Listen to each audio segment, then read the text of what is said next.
So transition to post-quantum cryptography it's actually a very difficult notion of its own. And as you might have heard, there's an ANSI COE initiative that has started a project that is specifically focused on the migration aspect. So this is working on standardizing the new set of algorithms. But the migration, because it's so complicated, there is actually a separate track for this. But talking about crypto agility, this is a must-have. But let's take one step back. Before starting with cryptographic agility, you need to understand what you need to migrate. And in order to understand what you need to migrate, you need to actually be able to get the entire inventory of your crypto. And among that, figure out what is quantum vulnerable, what is not quantum vulnerable, where is it located, how is it used, etc. So you really need to have the full visibility of it.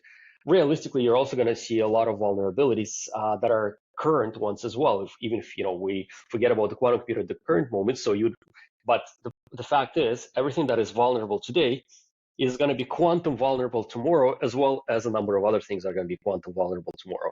So that's why visibility is the first step. And then comes the crypto agility. Crypto agility actually becomes quite essential because, one thing is migration. And yes, migration is a very difficult task to accomplish in cryptography.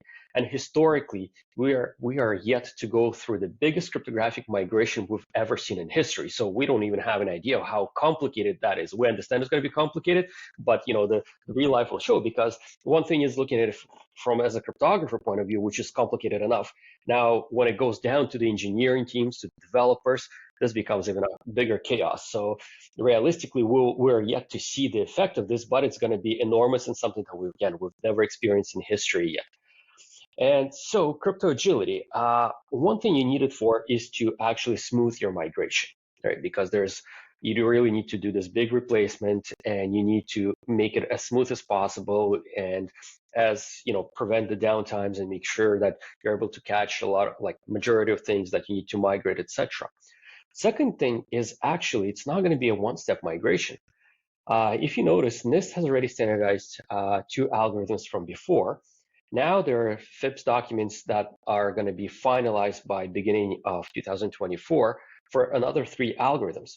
But this is not over yet. So we have post-quantum algorithms that are already standardized, which we should start using as soon as possible.